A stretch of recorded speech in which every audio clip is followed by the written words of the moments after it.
Hi, thank you for watching this video. My name is Max Keller, and today I'm going to teach you the difference between private lending and bank financing, pros and cons.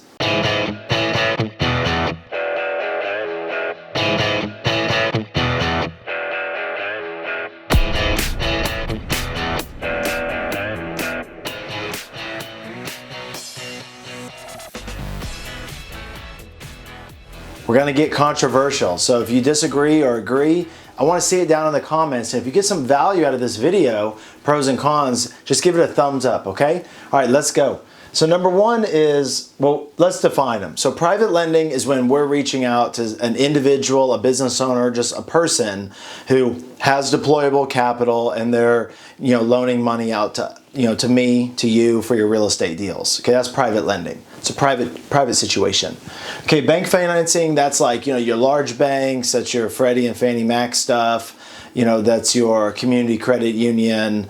I don't know, we could even maybe put a hard money in there, but right now we're really talking more just like your traditional banks. Okay, everybody good on those definitions? All right, so here's like 4 things that we need to consider if we're gonna make good decisions about financing. So let's start with number 1, applications. So the application for getting private lending is one time, and it's usually the lender getting to know you, right? Getting to know a little bit about your business, showing them some of your previous deals, and then that's pretty much it.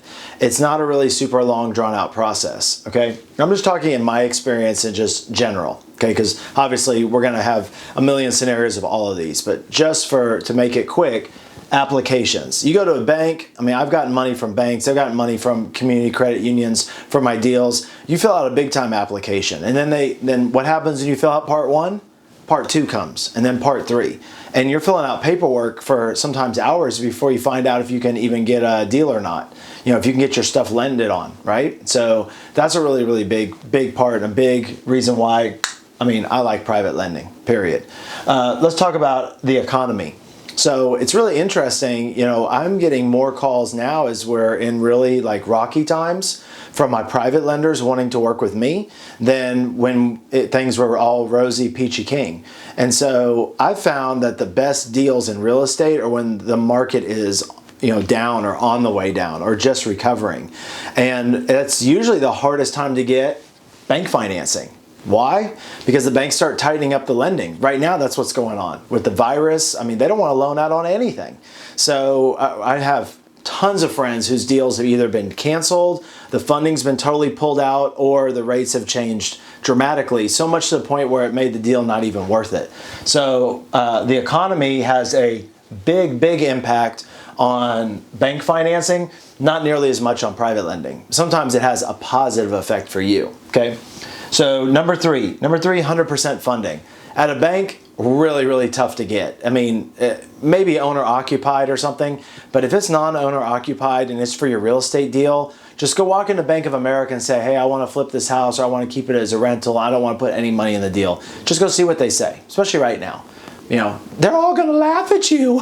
I think that was on some Adam Sandler video or something, but man, I don't know, it just popped into my brain. That's what's gonna happen, okay? But with private lending, 100% financing, absolutely. You can get better than 100% financing. I was getting on my deals, and still, anytime that I need it, I'm getting the rehab money and the purchase price wired to the title company when I'm taking down the property. So I'm not waiting for construction draws like I was with the bank financing. And so the vice president of the little local, Mayberry Bank had to go down to my property in Benbrook, Texas, and take pictures of it and come back. And I'd say, oh, please give me a draw. Please give me some money, Mr. Bank President. Dude, that's a joke. Don't get trapped into that rat race. But when you see 6%, money, that's gone. But that's the way it was at the community credit unions. I saw these big cheap numbers, and I was like, small cheap numbers, and I was like, hey, I'm gonna go for that. But I wasn't calculating all the trouble I had to go through, and it definitely wasn't 100% funding. And so I was putting 20% into these deals, 20% into this deal. You start doing a lot of deals, that's a lot of money out. The number one thing I hear from my friends, people on this channel about who are flipping houses is financing, and they can run out really fast, and money can go out so fast. So really consider that, but with private lending, 100% financing all day, okay? Last thing is credit checks. Yeah, I was on a mastermind call. This lady was talking about her debt to income ratio and what they, when they pull the credit check, and she had to time it, for when she had just sold a house. And that sounds like a nightmare. What does it sound like to you? Is that what you want to do? No. So that's the problem with bank financing, is that banks are made for people to buy their houses there, but most banks really aren't set up for investors.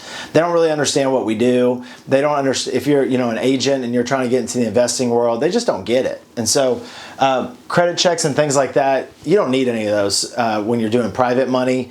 The credit check is you. Now, of course, you always have to do what you say. You have to perform. I've never had a lender that I didn't pay back. So, I mean, there's still work, but it's not so much paperwork, if that makes sense. So just to recap, the 4 things we want to consider, to be fair, on private lending versus bank financing is the application process, how the economy is going to affect our funding options. Are we going to get 100% financing, or are we going to have to leave money in the deals? And then what is the background, credit check, and just like constant maintenance around that. So if you learned something here, something to consider as you're going through your journey, and you like this video, all I ask is you please give it a thumbs up. And I'm encouraging you, subscribe to our channel, hit the notification bell. I'm putting out videos every week, and these are, straight to what you want, which is how to get more deals, how to get more dollars, how to scale up and grow your real estate business. It's all things that I'm doing right now, and I appreciate it. Thanks for watching this video. Check out some of our other videos and other playlists. Until next time, talk to you soon. Bye-bye.